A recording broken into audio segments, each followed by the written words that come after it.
Welcome to the WP Builds podcast, bringing you the latest news from the WordPress community. Now, welcome your hosts, David Wormsley and Nathan Wrigley. Hello there and welcome to the 149th episode of the WP Builds podcast. It's entitled Marketing Funnels Don't Exist. It was published on Thursday the 10th of October 2019. My name's Nathan Wrigley from pictureandword.co.uk, a small web development agency based in the north of England. And I'll be joined in a few minutes' time by David Wormsley from davidwormsley.com so that we can have our discussion episode. If you listen frequently, you'll know that we sort of flip and flop between interviews with WordPress people, plugin developers and theme developers and so on. And then David and I also have chats about our life as WordPress freelancers. And today is one of those episodes. But before we get on to that, a little bit of housekeeping. If you wouldn't mind going over to wpbuilds.com/subscribe. This page is a whole host of ways that you can keep in touch with what we're doing at WP Builds. The primary two methods are the subscription forms to get onto our newsletters. The first newsletter is all about the podcast when it's released and the news that we release on a Monday as well. But the second one, perhaps this is a good one in the run-up to Black Friday. This is a deals update newsletter. And if you sign up to that, I'm just going to be sending you a very, very short, simple, plain text email as soon as I hear about any WordPress deal. So, like I say, in the run-up to Black Friday, that might be good.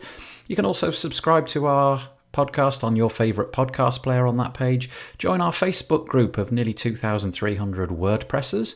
And we've also got other ways of being connected to WP Builds as well. The other pages are wpbuilds.com/deals. Over there, you're going to find a whole host of deals. I keep saying it's a little bit like Black Friday, but every day of the week. Plugin developers and theme authors and things have got in touch and given us coupon codes for significant amounts off their plugins. So thanks to them, but you'll need to go to wpbuilds.com/deals in order to find it. Another thing to say is that every Monday we release a news episode, and at 2 p.m. UK time, we actually put out a live event. It's over at wpbuilds.com/live, and come and join us. We've had quite a lot of people making lots of nice comments in that. So yeah, please come and join us for that every Monday, 2 p.m. UK time.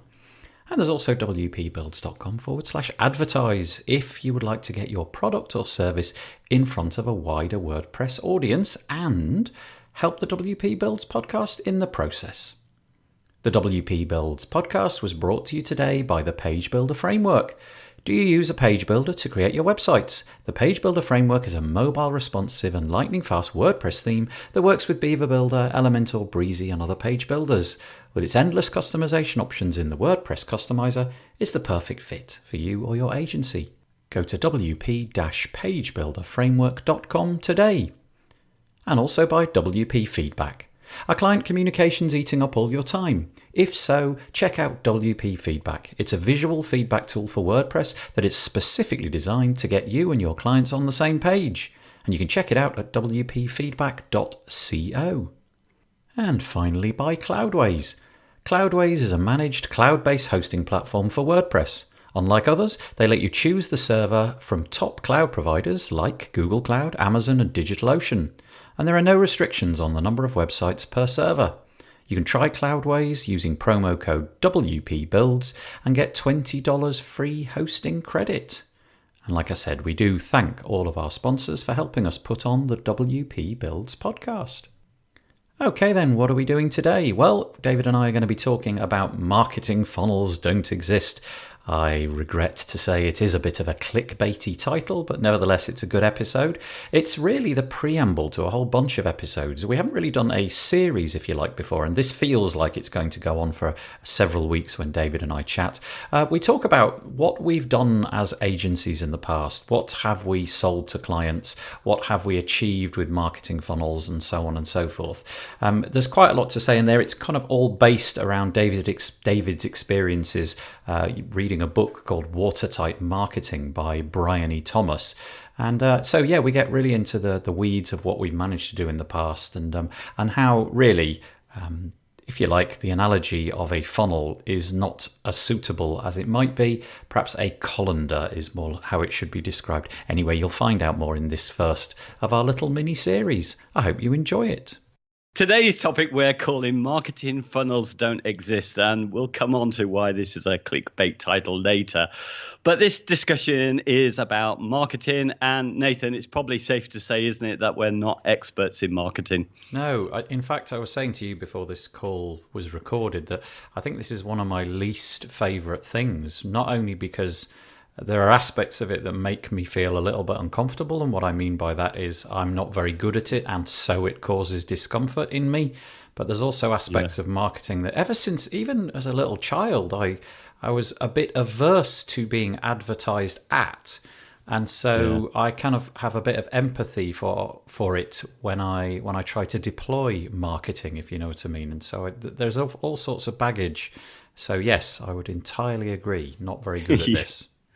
But that's maybe it's the reason certainly I want to talk about this, because I kind of need to do it. I don't think I'm going to have a business if I don't do a bit more marketing and do it better. Yeah. But also, and something we'll discuss about in this episode is really whether we need to be in our business of making websites for clients. Do we need to be learning more of digital marketing and offering those services to clients? So, but can I just say this is really come out of a book. So probably the next episodes we talk about, the next discussions we have will be based kind of roughly around a book called Watertight Marketing by Bryony Thomas, who's from the UK.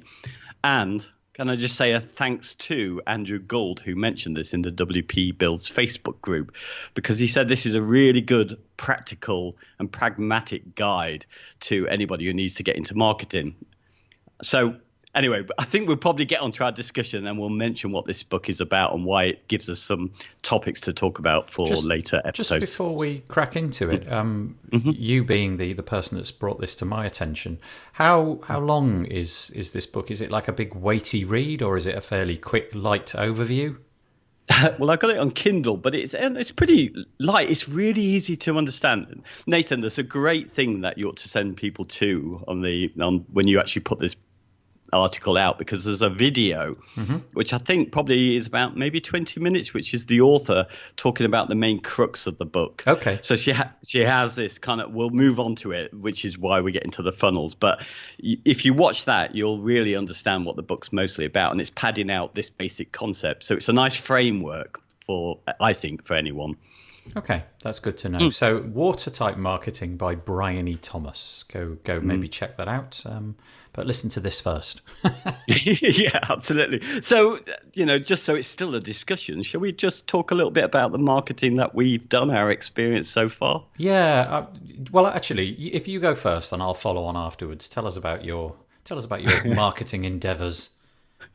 Well, there's not much to talk about. So, I mean, I've been interested in this for a long time because I know, just digital marketing, just been interested in the web and what you could do and how I could get freedom from my job. All of that comes under there. But, really, it's very limited. We had a little small e-commerce shop. That was my first taste of doing a business outside of my job. And I did some stuff with that, but I didn't know what I was doing. So we had a bit of success with created a mailing list. So everybody bought from us. We made sure that we got them on the mailing list automatically, and we sent out stuff when there was offers. That really worked for our business. And I could have easily missed that. And we did a little bit of blogging, which I understood SEO or at least the basics of it. And I had some success. A few articles I wrote drove most of our traffic to our site. But then I completely blew it because I got the traffic there, but I didn't link it to our products. So somebody read the article and then disappeared, as they do.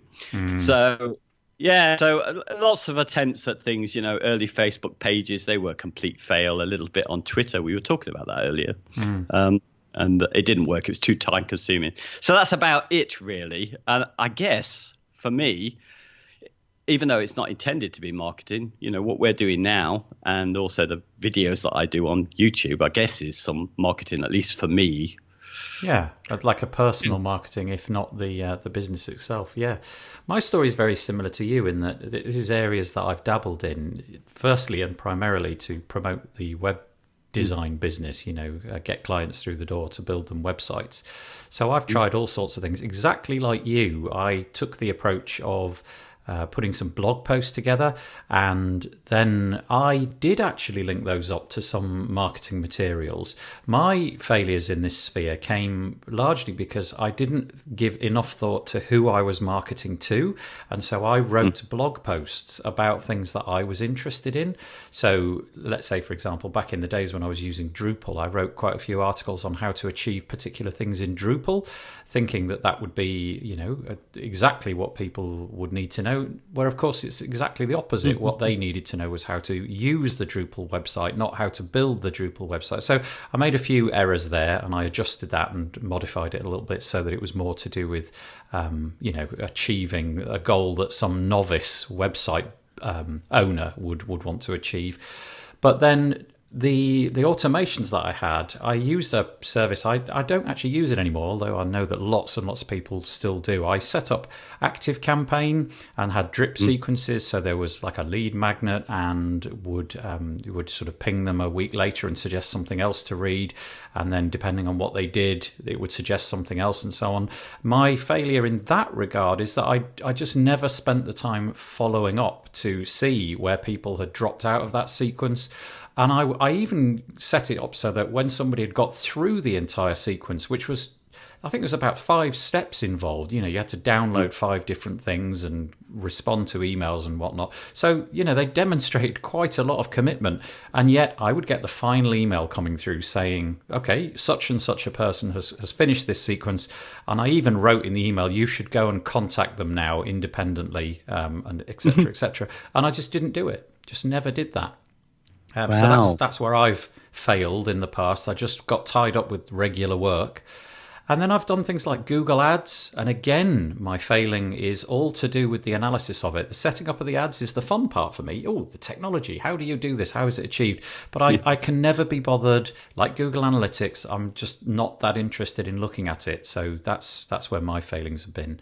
My successes have all been to do with word of mouth. I've been very lucky in that I live in a fairly small community in the part of England where I live, and friends of friends and friends of colleagues have recommended me to build their websites, and that's been a really self-sustaining thing. And I presume that the fact that that worked out for me has largely been why I've been able to be so dismissive or what's the word? Not really making enough effort with following up the analytics and the other things, because the work has continued to come in. And then, like you said, things like the podcast has taught me a lot of things about more recently using Twitter, using an email, not an autoresponder, an email sending piece of software.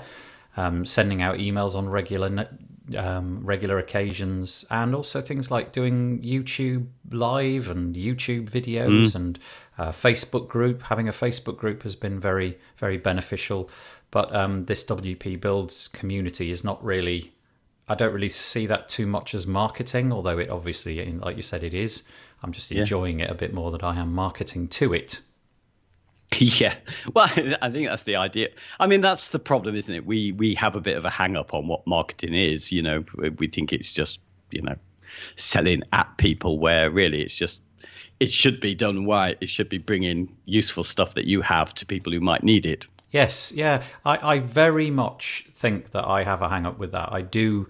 Like I said, I always have said this before, I'm sure, on the podcast. I do, ever since I was a child, I had a bit of a hang up with being advertised to. I resented the adverts interrupting my television. I resented the adverts getting in the way of me listening to my radio, and became quite cynical to the point where, there'd be an advert for like some sort of beauty cream on the telly, and my parents would have to shut me up because I'd be shouting, "It doesn't work. It doesn't do that. It's not real. It's not true." And I need to get over these hang-ups. But also, and no doubt we'll touch on this a little bit later, I do think that some people are not necessarily born, but some people are able to cope with the marketing aspects better than others. So I can think of a handful of people who are, in my book, kind of born advertisers. They have the right patter. They don't feel a sense of, what's the word? I don't want to use the word shame, but, that reluctance to talk about something, whereas I do experience that. So I do think there's a little bit of sociology going on, for want of a better word. Yeah, and there's definitely something cultural there. I think, the Americans are much more open to that. They're just, can talk kind of freely, where we Brits feel like we have to. Our whole personas are based around what we really are. These people who just don't like to kind of put ourselves out there and say we know stuff when we clearly do. Yes. Yeah, it's interesting. Yeah, so there's a lot of baggage. We've tried a lot of stuff. We've had successes and we've had failures. And I would imagine that's the case for most people listening, whether or not you consider yourself a marketing expert. I'm sure there's things that you've tried that have been remarkably successful. Equally, probably things that you've tried where you thought, ooh, right, okay, regroup. Yeah. And actually, in my case, there's quite a lot of things that I've just literally forgotten about. Things like the AdWords would have ticked over for months on end with me not fiddling with them simply because I forgot what I'd set up. Yeah. I had a little, obviously there's some free ads was always available. I don't know if that's still the case, but I was always presented with the odd 50 quid I could use, and I used them. But, the thing is, I just really didn't understand at that time the importance of message match and having a landing page that was key to the message I was putting in the Google ads. So we're just dumping people on the homepage and, hoping for the best. Yeah, I think that is true of me as well. Absolutely. Just link up the advert to something that you've already built, not create a funnel which is specific to what it is that you're trying to peddle. Yeah. Well, you know what? This morning, just before we started talking, I've just sent out my second outbound marketing campaign. Ever? Yeah. And have you had any sort of epiphanies during the process of setting these up? Yeah, well, I sent it out to 4 people who I thought were potential leads for us, and I stuffed it up with the wrong the wrong link in the email. So that was a complete disaster. But anyway, I'm waiting to see what happens, because we've got a list of people that we think might want this particular service, which I'm not going to talk about, which is kind of hidden from our site. And I'm just going to see how that goes, because I've never done this before. But it's set up properly.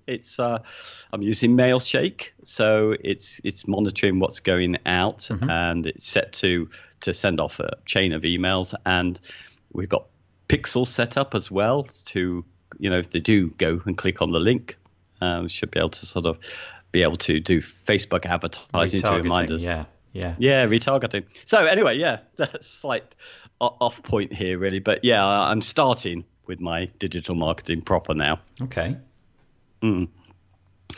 So shall we just talk, because the other thing about this is it's not just the other side of it. The reason why I'm interested is not only do I need to get some more clients, so I need to pull my socks up, but also I think, and I don't know if you agree, I need to start selling more of these kind of digital marketing services to clients, even though I don't really know what I'm doing myself. Yeah, what specifically are you thinking about when you say digital marketing stuff? What's on your horizon? What are you thinking that you might try to sell in addition to the obvious website build?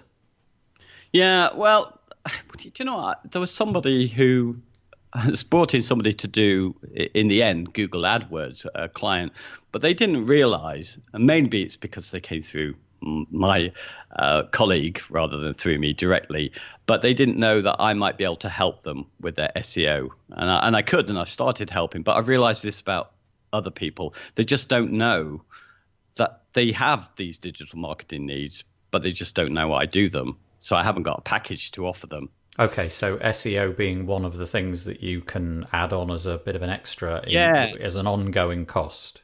But in their case, it was more than just SEO. The best approach for that particular business was to have some blogging, some content marketing, and a bit of research that went into what articles they needed to produce, because that's probably the best thing for their business. So there are just all of these things that I feel I need to do more of, these advanced digital marketing techniques, which links into this book because it gives you a kind of framework to be able to explain to businesses where they could be leaking potential business.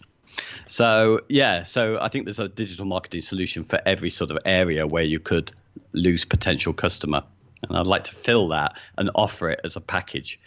So SEO being one example, have you got any others that you might like to kind of plug the leak, if you like? Yeah, well, all of the so the conversion rate optimization, CRO stuff, that's stuff that I really haven't done. So just measuring how well sites are actually converting, so looking a little bit at heat maps, doing some A/B testing, all of that kind of stuff.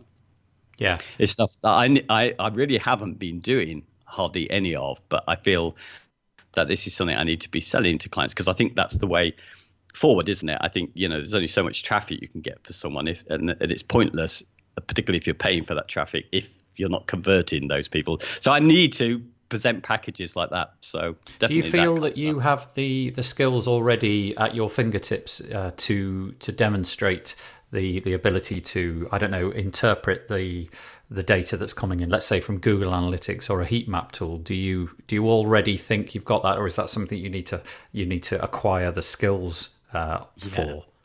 Yeah, I'm going to have to acquire the skills. I mean, I'm going to, partly why I'm doing my own marketing at the moment is to see, to learn from those mistakes so I can pass this on to clients. And for me, it's going to have to be, because I charge largely for my time, I'm not going to pretend that I'm the expert in any of these things. That hopefully, I look after their website and their hosting. They'll trust me to do these kind of things for them. But I just think it's the way forward with stuff, because I think it's going to be harder to get. Let's put it like this. The reason why I think we should do that is that the way to sort of boost your income previously as somebody who built websites used to be to go into perhaps print, and do that kind of stuff. And I think that's another thing which is getting too easy. Anybody now can go and use a tool like Get Stencil or Canvas and start creating their own work. Clients can start doing that, and the same as they can with websites. So I feel, looking to the future, the one thing that they perhaps can't do is to have someone help them to understand what tools are available so they can do more digital marketing and get more out of the website that they've already got. In the past, the things that I've managed to successfully deploy to clients, things that I've managed to persuade them would be a good idea to use, is email marketing. I've provided the infrastructure, yes, whether that's linking them up with like something like, setting up MailChimp and actually configuring the emails. They may say to me, okay, we'd like to do a 12-month sequence of emails about our latest range of taps, for example. I did one of those. And then at the beginning of the year, they just sent me the plain text and some images and kind of said, okay, get on with it. And I would then use their MailChimp or whatever account was available and put those together. So, configure the images, select fonts and that kind of thing, and make it so that it was all being sent out correctly and so on. I've then offered kind of SEO services. Now I believe that the real SEO devotees have got themselves a really good niche, because I think it's okay. I think it's okay for people like me to be reasonable at SEO, but I do think if you are really wanting to be a hard hitter and really niche down, then I think from my perspective, I would feel a bit disingenuous trying to sell myself as a serious SEO person. So although I've done that in the past, it's usually around like basic keyword research and basic optimization on the site using a variety of WordPress plugins to achieve that. Yeah, so it has been things like emails, SEO. I've run Google Analytics campaigns for people before, but simply setting them up and just letting them go, but not following up with the analytics of any of that. And then I've also, what else have I done? Oh, and then I've actually, gone to the point of creating blog images for clients as well, when they, that's just, they're able to write the copy, but they just can't put together an image which sums it up. There's, like you said, lots of these little online tools which make that a breeze, but the clients themselves haven't really wanted to get involved with that. So there's actually quite a list now that I look at it of things that I've offered in addition to the WordPress website, but it's not something that I've, like you said, I haven't really packaged that up and made it into a cohesive offering with tick boxes. Okay, you want this package, you'll get these 3 things. You want this package, you get these 2 things, and it'll cost this a month. Haven't done any of that. It's been very much identifying a need, either because they've reached out to me as the web guy, their technology person, or because it's been pretty obvious that they wanted to do something like this, and so I've suggested it to them, but I haven't had a campaign of packaging it up, and I think that would have been a clever thing to have done in the past. Yeah, I don't think this is my theory on it. I mean, most of the people I'm going for, it'll be different from other people who are listening to this, but I'm going for fairly sort of local businesses, small budgets, and in some ways, I think I would do better kind of SEO services than somebody. Not that they can afford them anyway, but than some real experts there, because it's just knowing them and the context of their business, and that's what I want to do more of, understand and help them through a journey. Yeah. In the same way that I went through a journey trying to get our e-commerce shop going. So, you learn things, and I just want to be the person who says, look, this stuff's going around, we can try this. And sometimes it's more important, I think, to have a sort of basic understanding of what they're really trying to achieve than it is to be able to be an expert in a particular thing. So yeah, I also believe that there's a certain satisfaction, not only from working with the same people over and over again, which can be really nice. Obviously on the assumption that you get along and everything's equitable. That is very nice. That feeling that you've really, from start to finish, you can map the change in somebody's business. That's a really nice thing to be able to do. But also, it does kind of, it provides less churn. You don't need to keep constantly looking for the next website project because you've got other things going on in the background. Should you have a web project which is urgent to finish, fabulous. You can get on with that. But, if you've got a whole package of things going on in your downtime, you've got things that you can be getting on with, setting up these email sequences, making sure that their WooCommerce setup is configured properly, and so on and so forth. And I think that's quite nice to keep the wolf from the door. Yeah, absolutely. And I think, the thing is, I feel with the clients that I get, because I failed in being able to present something as a package that might be of interest to them, it's not like somebody else is going to get that business, because they're not going to go and necessarily go and find SEO expert or somebody who'll do their content. They wouldn't really know how to start, in the same way they didn't know how to start to find a web designer. So that they're never going to spend that money unless it's with me, unless I put it together. Yeah, I suppose it comes to the old adage about leaving money on the table. In my case, I've been very, very willing to just go from project in the way that I've just described. I shouldn't do. I've done that so many times. I finish a project and I'm already lined up the next one, so I immediately beaver on with that, and to a great extent forget about the project that I've finished, and then finish that one. And because I'm quite good at concentrating on one thing at a time, but I'm not very good at concentrating on multiple things. So that's been my downfall. I think I should have probably done that a lot more. Have you been in the situation where you think you might have a great plan for a client? I don't know if you get involved in this, but they just don't get it. Yes, all the time. In fact, I think that's one of the things that I'm quite good at the beginning. I mull over the project and I'm thinking, we can do this and we can do that and we can do this. And then, like I just described, more often than not, it will end up me just building the website and then be so happy to just get that one out the door, move on to the next one, because I'm getting heat from this client over here because they've paid the deposit and I haven't started. Yes, I think there's a lot of truth in that. I think certainly when I first started, it's still in me. I still enjoy this work, not for the money mainly, but just for the pleasure and the hope that you'll see what can be achieved online. So I get behind their businesses more than they necessarily want me to be involved in it. And it's been really frustrating, because I just think, they want to do something. And you just think, there's so many digital marketing opportunities. Yeah. There was one guy came, and I can't remember what it was exactly, but he had this perfect niche, and he was talking to my colleague, and in the end he decided, I don't know actually if she did it, but he decided that he was going to make these really expensive brochures which he was going to send out to other people in the industry. But seriously, if he just did some content on the niche that he had, given that there was such a rate of desire for the thing that he wanted online at the time, and I failed to be able to put this over. I just thought, you've got gold here if you use the digital route. But it failed, completely failed. Think it comes down to process, and I didn't have the process. My process was all about onboarding clients to build a website, making sure that I'd got all of the information out of them so that I could successfully build the website, ship the website, move on. Whereas Yeah. I really needed the process, the package, if you like, all of this stuff productized, commoditized before the whole process of onboarding clients began. And I just never did, So alongside the website will go all the other things. And the messaging right from the start is, okay, a website is a key component of what you need, but it's 50% at best. You also need to be thinking about your email strategy. We need to be thinking about your analytics. We need to be thinking about tracking visitors that are coming, and with the list that we've just gone through.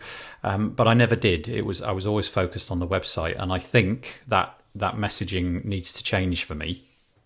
Yeah, absolutely. And there was, our friend Paul Lacey, I just saw he did a chat, and I didn't even know he was into this personalization, which is, I think, something that all of us are going to be employing more. And I think when clients go and look at the competitor sites, or other sites, they believe what they're seeing is their site. They probably have no clue that they've gone to a particular landing page that's for their query, or that the message they're seeing or the content they're seeing is actually being designed for their journey.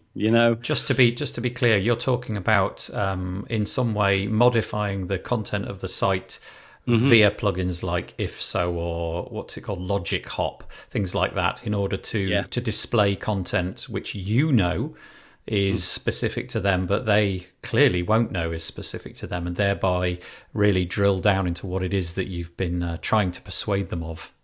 Yeah, so it's like this is why I think if we're building websites for people, websites are no longer just these static things that everybody sees the same thing. Gradually, we're going to be more into this, giving the right message to the right person at the right time is going to be the philosophy for all of our websites. So I think personalization is going to come into it more, on landing pages more. Yeah. And I failed always to explain this to a client.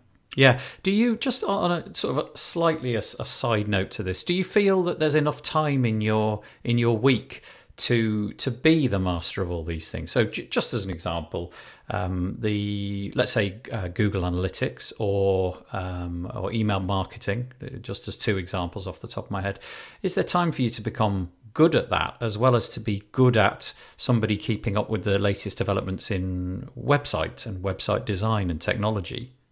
Yeah, I know what you're saying. And probably not. The way I look at it and the way I'm interested in it is because I think there's a limited number of clients who will be able to get involved in certain things. And many of them won't need to. Should local businesses, a local trader, it would just be a big plus if I can convince them to get one review on Google on their business page, And that's probably all I need to do in terms of their marketing, given, the number of people they need to get. But then there are going to be clients, and I think I need to be prepared for them, who will just through their journey realize that they need more and more, and I need to learn that as it appears. Yeah, and I think having the message at the beginning that this is something that you not only that you provide, but you thoroughly recommend. There's no reason, and of course we're talking about this as if you should be doing this all yourself, and that's not necessarily the case. If you found a trusted partner that can take on the SEO stuff, well, great, get them to do the SEO stuff. And if you found a trusted partner who's expert with email sequences and all of that kind of stuff, great. That's something that you could easily handle. And my mistake, as I've said in the past, has just been, if I can't do it, I probably won't mention it, and that's how it's always been. Yeah. Do you not think as well it's going to go, a lot of things seem really complex. So CRO stuff, all of that kind of stuff, and using those tools seems really complex. But I just think it's a bit like how many people, they don't need us for building a website, simple website these days, because the technology has become more simple. And I think that's the way it's going to go with digital marketing. So I still think there's a need for me to understand all of the possibilities, at least on some level, that are out there. Yeah, I think having an understanding that they exist is crucial. And I would say that both of us, because we're in all these Facebook groups and we talk about technology a lot, we're probably more aware of it. And I'm sure our listeners, it's the same. We're probably more aware of it than we know. We know that these things exist. It doesn't mean that we necessarily are expert at it, but we probably know that these exist and that these things are on the horizon. I would have imagined so, because everything that we've mentioned so far, I understand what it is, even if I couldn't necessarily deploy it as well as somebody else. Yeah, yeah, exactly. Yeah. And I feel, I mean, it sort of seems slightly arrogant to want to take on all these different things, but in a way, it feels like it fits my personality. So the fact that I was interested and did a psychology degree, it seems to be that most of these kind of things are based around psychology and the ability to understand some statistics. Again, something that I worked in as well. So these two kind of core skills, even if I might not know the stuff, is probably why it's attractive to me. Yeah. Just a complete aside. Are any of these digital marketing things that you might otherwise sell apart from websites, have any of those ever interested you enough that you thought, oh, I'd like to do this for a living as opposed to building websites? I'd like to really focus in on email marketing or something. Have you ever kind of pondered that? No, I haven't. I think we're both generalists. We're too interested by everything. Yeah. So we're not going to know stuff really in an in-depth way. But I think that's you and I, isn't it? We're both like that. Yeah. Yeah. I'd rather try my hand at lots of things than be super good at one thing, which is exactly the opposite of, I think, of what makes a great success. Oh God! But you know what? The other thing of why it seems a passion at the moment to get involved in this, because I think it will make the work more interesting than just building a website. And I feel they're devalued as well. The skills in building a website. I think if you can get closer to delivering something or get them excited by the idea of measuring improvements on their websites and their strategies, I think that would be such an exciting place to be, in your work. What's your impression of previous clients, let's say the last 10 or something like that, where have you managed to get them excited, or have you found that essentially you are a tool to building a website, and that's kind of where they want your relationship to end? They don't want to have the conversation about email marketing. They just wanted to build the website because they had a few £1,000 allocated to it that needed to be spent, and it was on their desk to do it.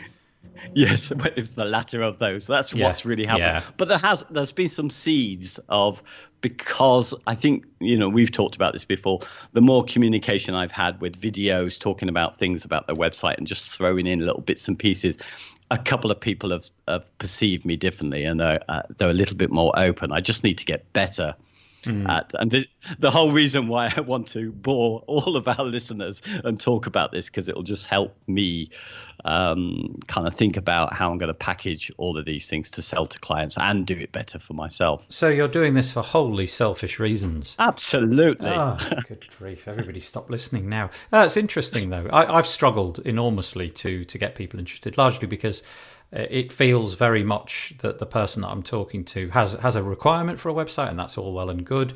I have said already that I'm not very good at offering these things, but it always felt a little bit like it was a stretch. They just wanted it finished very quickly. Come on, let's get it done. Let's hand it over. Let's pay the bill.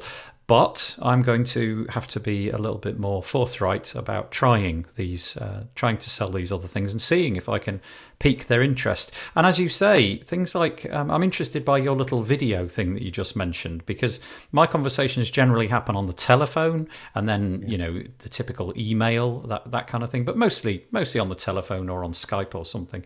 Do you encourage people to change their mind about these services? Do you make them bespoke little videos, or is it just a general video that you make that you send out?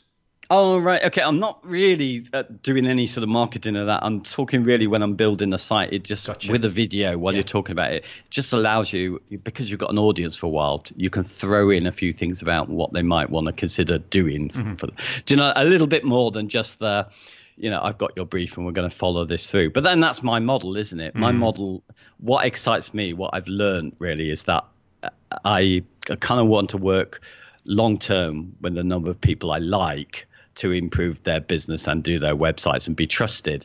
I think it's harder if you're paid a big sum for a project by a bigger company to get that personal relationship, because they like to sort of put things out for tender and shop around for different components of things they need. So I think that's probably harder. Yeah, and also it may be that the company is divided up into certain sections, of which perhaps marketing is very much separated from the website, and it might be that that's the job of the publishing department or something like that.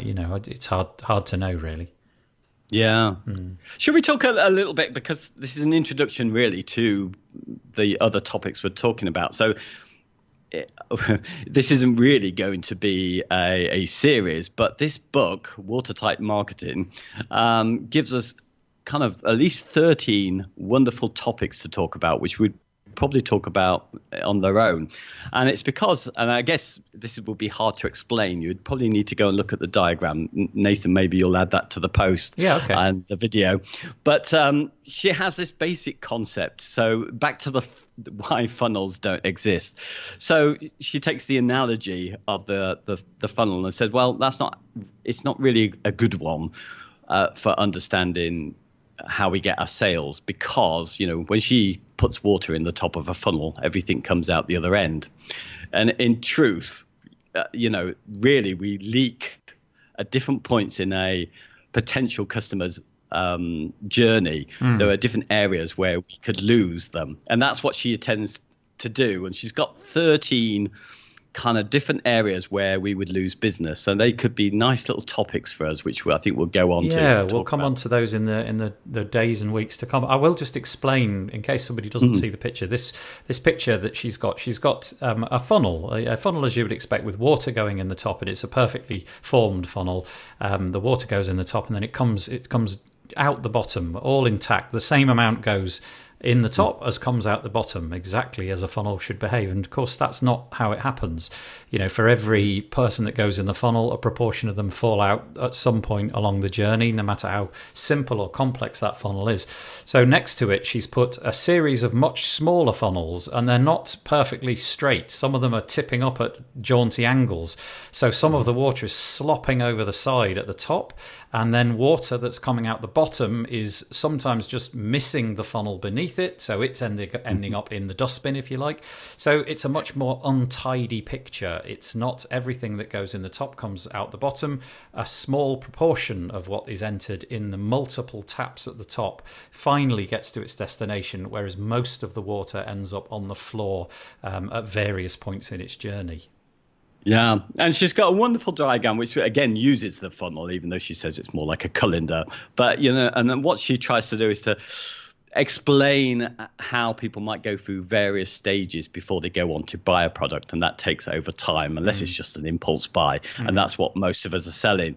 So all of these different areas where we can lose people, and she starts right at the bottom, and this is just a good chat for our next chat, which is about forgotten customers. She starts with that. So starts with what you already have, and then works out to the more global stuff in sort of 13 different leak areas. So, the wider thing about getting known or being ever present, if you like, online or anywhere, really.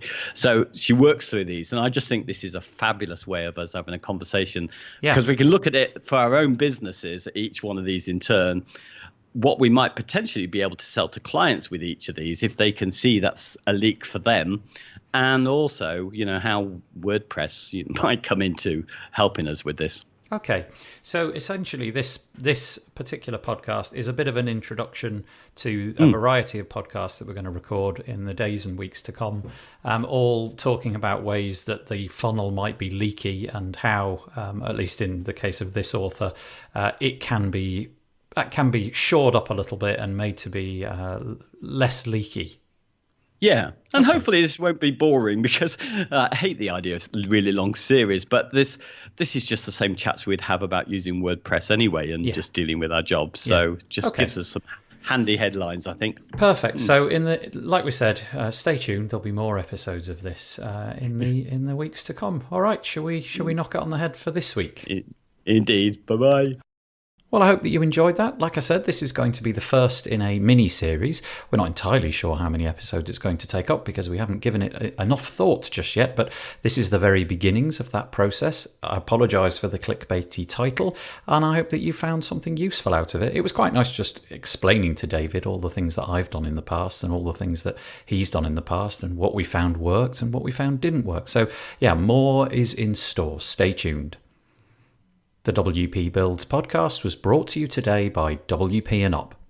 1 in 4 of us will be directly affected by mental health related illness. WP and Up supports and promotes positive mental health within the WordPress community. This is achieved through mentorship, events, training and counselling. please help enable WP and Up by visiting wpandop.org/give. Okay, I hope that you can join us next Thursday for another podcast. If not, perhaps you can join us on Monday when I'll be releasing my WP Builds summation of the WordPress weekly news for the previous week. And then, of course, 2 p.m. UK time, we'll do our live episode. And I'd really appreciate it if you join us and make some comments. Anyway, I'm going to fade in some cheesy music and say bye-bye for now.